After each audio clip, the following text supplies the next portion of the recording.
Hello guys, this is 12th Harbinger and welcome to my channel. In this video, I will give you some useful tips and guide to clear the new 4.5 Abyss 12. Without any further ado, let's jump right into it. Do note that if you have trouble clearing a chamber, you can always change teams. Although you will have to start from chamber 1, you won't have to worry about finishing the chambers on time that you have already completed. Here are some team recommendations. For the first half, there are quite a lot of enemies here except for the last chamber, which has the Coppelia boss. AoE DPS are amazing for the first two chambers and single target DPS shine in the last chamber. However, AoE DPS with good enough damage like Xiangling can clear the Coppelia boss with ease. I would also recommend you to bring an Anemo crowd control unit for the first two chambers. Most of the elements are good except for the Cryo and Anemo for the last chamber since the Coppelia has increased Cryo and Anemo resistance, and Physical for the second chamber since the Black Serpents have increased physical resistance. The second half only has single target enemies, so single target DPS are highly recommended. Jade Plume Terrestrum has high Dendro resistance, so you might want to avoid using a Dendro DPS if you have trouble clearing it on time. Though Hyper Bloom team with the Deep Food set can still clear it extremely fast. The Perpetual Mechanical Array has high physical resistance, so physical DPS are not recommended here. And freeze teams are also not recommended as bosses can't be freezed. GOE is recommended for the second half of the last chamber to break the shield of the boss faster. Some example teams include Xiangling National Team and its variations, Beidou Aggravate or Taser teams for the AoE side of the chambers, Hypercarry teams with DPS like New Village, Navia, Scaramouche, Hutao, Ningguang, etc. Hyperbloom team, Aggravate teams, and many more such teams. Starting with the 12-1 first half, in the first wave there is two balls on both the sides. If you have Kazuha, you can just go in between the balls and bring them closer using his skill. With Sucrose, you can go to one side of the balls and throw your burst and skills to group them. Or you can push one ball by charge attacking it with someone like Bennett, and this will bring them closer. The Abyss Mage is just non-existent. Once its shield is destroyed, it's just a matter of seconds before it dies. So bring a Hydra unit to break the shield of the Abyss Mage. If you are using AoE DPS like Xiangling or Newlet, which is highly recommended for the top half of this Abyss cycle as there are multiple enemies, you can just focus on the balls and the mage will get killed with your AoE attacks. If you are using single target DPS, you should target the Abyss Mage first, then the balls. The first wave can be cleared with one rotation of Xiangling if you have the right builds and rotation. The second wave has two Fatui ladies, one is Anemo and the other is Cryo.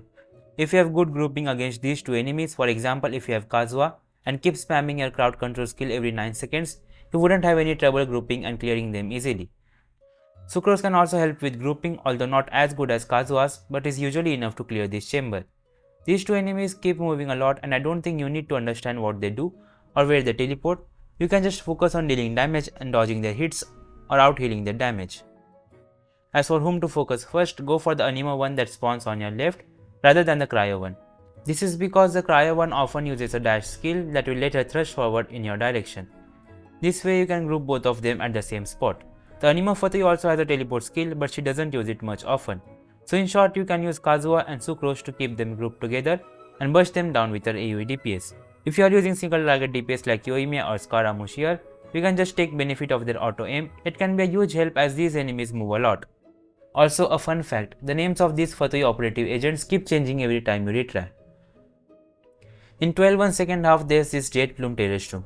This boss is extremely easy. It does have high damage, so you might want to dodge its attack or heal it or just use a shield. It has increased Dendro resistance, so you might want to use some other DPS if you have trouble against this boss. You can cripple this boss through quicken reactions, that is Dendro and Electro.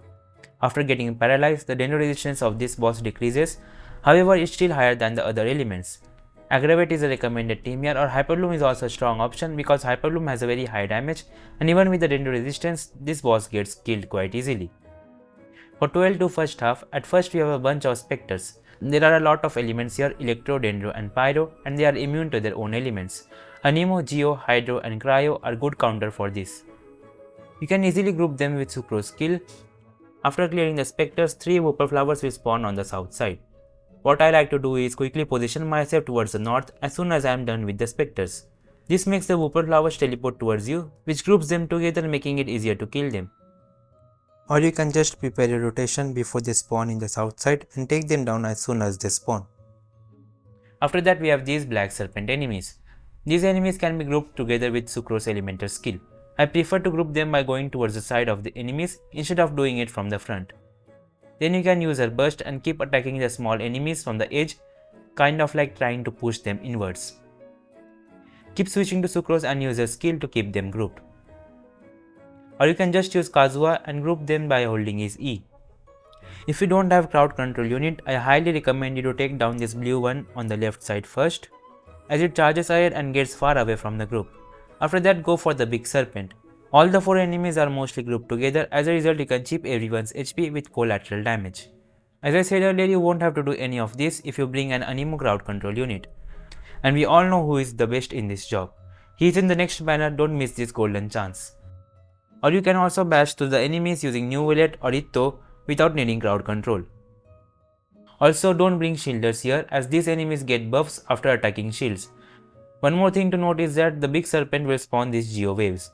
So if you have a skill that inflicts element on yourself like Bennett's burst, this results in crystallized shield.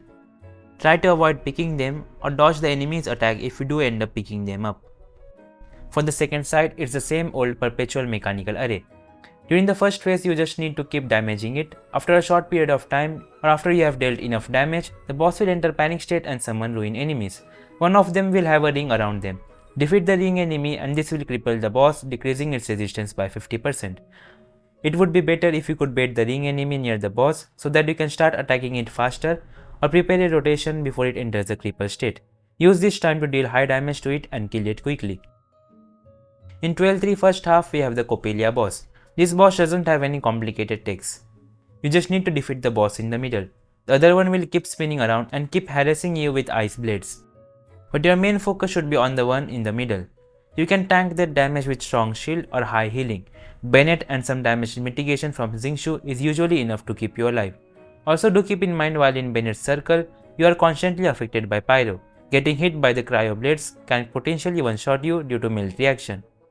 Also, the boss can be stunned with Pneuma attacks when an OSHA element is exposed. So all in all, you need to dodge or tank the damage and keep your DPS uptime. Make sure to clear this side as fast as possible, as you might need more time for the next chamber.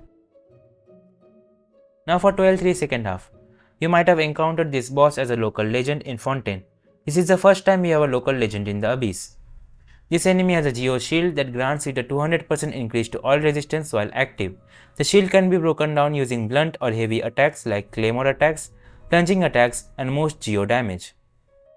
When the shield is up, you can jump really high due to the decrease in gravity and do a plunge attack. This Geo shockwave is extremely annoying and deals a lot of damage. It cannot be iframed using sprint, so you need to time your jumps to avoid these attacks. For breaking shields faster, it is recommended to use a Geo team or plunge on this boss using Claymore characters rather than Sword or Polearm characters. With Claymore, you can break the shield with around 6 to 7 plunges, and with Sword or Polearm, you need 12. But if your DPS is high enough, you can clear it with Sword or Polearm characters as well. The Ognis Elemental skill hold takes away a huge portion of the shield. When destroyed, the shield will be regenerated after some time. I usually reduce the boss shield to extremely low and prepare my rotation before completely breaking it so that I will get more time to DPS. Hitting the boss with Pneuma attack while it is not shielded will stun the boss. Let me know in the comments how many stars did you manage to get in this Abyss cycle. And that's all for this video. I hope it was helpful. Don't forget to like and share the video and subscribe for more Genshin Impact content. Thanks for watching.